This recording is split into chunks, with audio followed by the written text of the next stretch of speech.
What's going on, everybody? This is dkdynamite, and tonight we're going to be talking about some spicy content updates which just got discovered for Black Ops 6. Fans who are looking for bigger map experiences like Fireteam are going to be happy after watching this video. Definitely stay tuned. But before we jump into that, be sure to hit that subscribe button down below, drop a like, and in the background we have a 20 bomb gameplay here on Area 99, the brand new Resurgence map which just got added with the start of Season 1. It's been a blast playing the new map over the last couple of days. I am aware there were several audio issues, many of which have since been fixed according to COD updates over on Twitter, but either way, no Warzone integration has ever been perfect. With that, tomorrow is going to be the return of Rebirth Island here inside of Warzone, so we'll end up seeing the omnidirectional support for that map, which is going to be interesting. Hopefully lobbies aren't as sweaty, but either way, I'll be live streaming here in the morning, going through some open lobbies, and of course, completing some other challenges. As of earlier today, the Hitlist event is now added into the event tab menu, which is available for Black Ops 6 and Warzone. It's completely unknown what the challenges are going to be, but according to the timer, the event's going to be starting at some point around Wednesday or Thursday. I'm gonna guess Thursday, but fingers crossed nothing else actually leaks out in regards to this event, because it should be a nice surprise when we all log in to figure out what we actually have to do. We're going to be seeing several weapons and even perks added through the Hitlist event, which I think is going to be a pretty cool new way that we experience events in Call of Duty, where all the challenges may not be available day one, but will be spread across several weeks with actual valuable rewards for those out there that actually do all the challenges after a couple of weeks time. But if you want to see some early gameplay of the upcoming DLC weapons, which should be a part of the Hitlist event, then my previous video is going to be linked in this video's description. Now, following the launch of Season 1, not too much actually leaked out from the game's files, which was a nice change of pace considering every single season of, I'd say, Modern Warfare, probably Vanguard, and a little bit of Cold War usually contained a lot of information about future content updates, which data miners would rip through and then post early online. As far as the weapons that we know may be coming to Black Ops 6,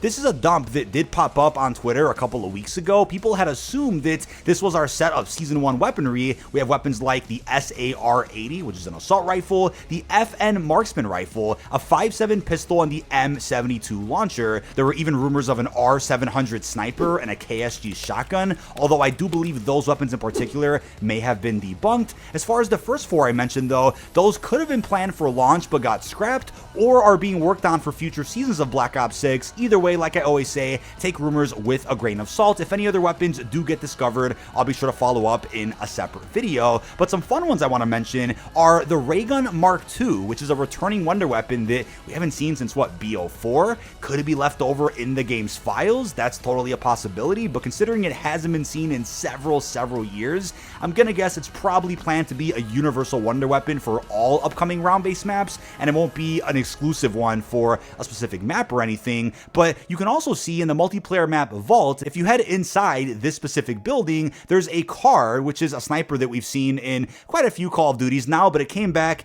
in its true form back in Modern Warfare 3, and we also could see the Swiss, which was a sniper that we saw back in Black Ops Cold War. Could these just be reused assets that were put here to look pretty? Absolutely. Or could this be a hint that we're going to end up seeing these specific sniper rifles in some future content updates? But either way, we still know we have a couple of DLC weapons on the way for Season 1, which may be available through other challenge events we don't know about yet. There's the Maelstrom shotgun, the AMR Mod 4 sniper, the Cleaver melee weapon. But with all that, I have seen some questions asking about the Replacer Operator bundle, which as of now doesn't look like it's going to be releasing during the first half of Season 1. I know some gameplay did already leak out of just about every pack we could expect during the first half of the season. The Replacer wasn't a part of that list, so we can all assume this is going to be a bundle that comes out either in a separate update in the future or with Season 1 Reloaded. And it's worth mentioning that as a part of this bundle, not only are you getting one Replacer Operator skin, which we did get a preview of through a Warzone teaser a couple of weeks ago, but there's a second Replacer Operator skin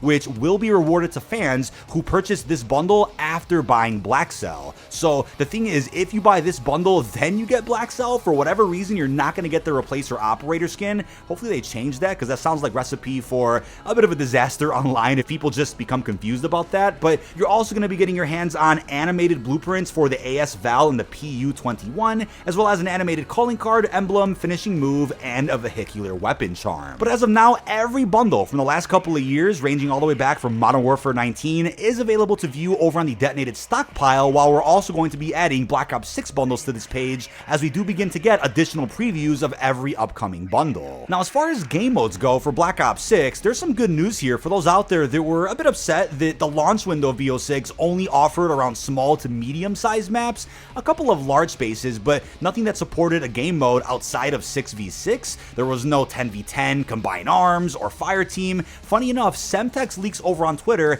did confirm that a cut mode from Black Ops Cold War called Fireteam Incursion has apparently been found for Black Ops 6. Does this mean the mode is absolutely coming back? It's not for certain, it hasn't been confirmed yet, but he also mentioned that Fireteam, the mode itself, should be returning, even if it's not one of those variant experiences that maybe should have been in Cold War all those years ago. Cold War did offer several variant LTMs for the Fireteam experiences. Obviously, Fireteam was played on different sections of the Ural Mountains, and I think the big question is, what maps will we see Fireteam supported on for Black Ops 6? As of now, I can't really think of any spaces they could use apart from what is available over on Avalon. I'm going to have my fly-through video linked down below in this video's description, because you're currently able to go through and fly around the entirety of Avalon if you go out of bounds in Codcaster mode on any multiplayer map that takes place in Avalon, whether it's Lowtown, Protocol, or even Stakeout. Now, I think it's totally possible if Avalon doesn't end up becoming a Warzone map similar to what happened to Ural Mountains in Cold War,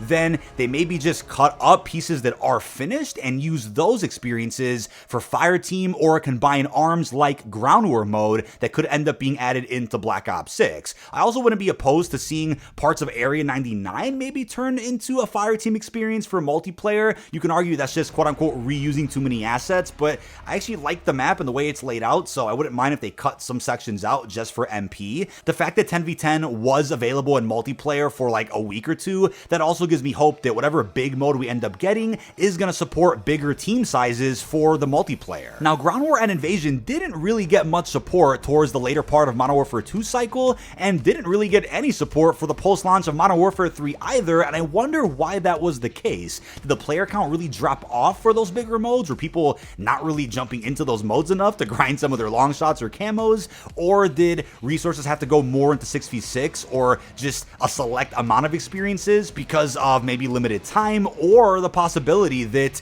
there weren't enough people playing to even justify supporting those modes past one or two maps? Now, Cold War offered a really cool variant of Fireteam called Elimination, and Fireteam Elimination was the closest that we were going to get to a Blackout 2.0 inside of Cold War, and that mode coexisted along with Warzone. Warzone was getting full support at that point for Dansk 84, Rebirth Island, and we still had a pretty cool Battle Royale type traditional experience available in the Cold War Fireteam mode. So I'd be really curious to see if something like that could come back, because then we would truly feel like we have a Blackout 2.0 on maybe Avalon or some other big space, until maybe we do end up getting a Treyarch made big Battle Royale map, which is currently rumored to come out next year with Black Ops 7. But other game modes that were discovered include Clash, which is a mode that we saw back on Caldera, and I think it might have been available on Verdansk. I can't exactly remember, but it was similar to Rumble. It pits two teams of 52 players against each other, and yeah, you're gonna have the pinging system, the tac map, cash, armor plates, buy stations,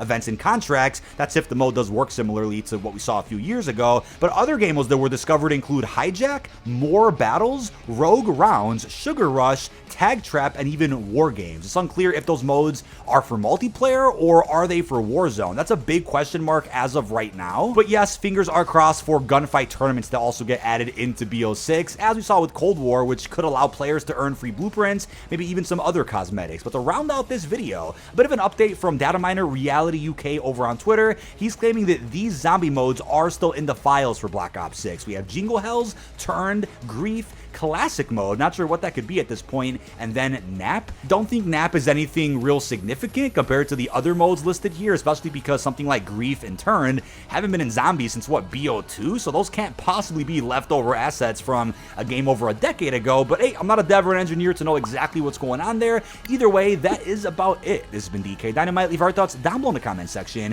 What are your thoughts on spicy new content that has been discovered thus far for Black Ops 6? Do you think any of this has been canceled or scrapped? And also, what are your thoughts on the possibility of Big Map Fireteam making its return at some point soon? Really hope you've enjoyed, and peace out, everybody.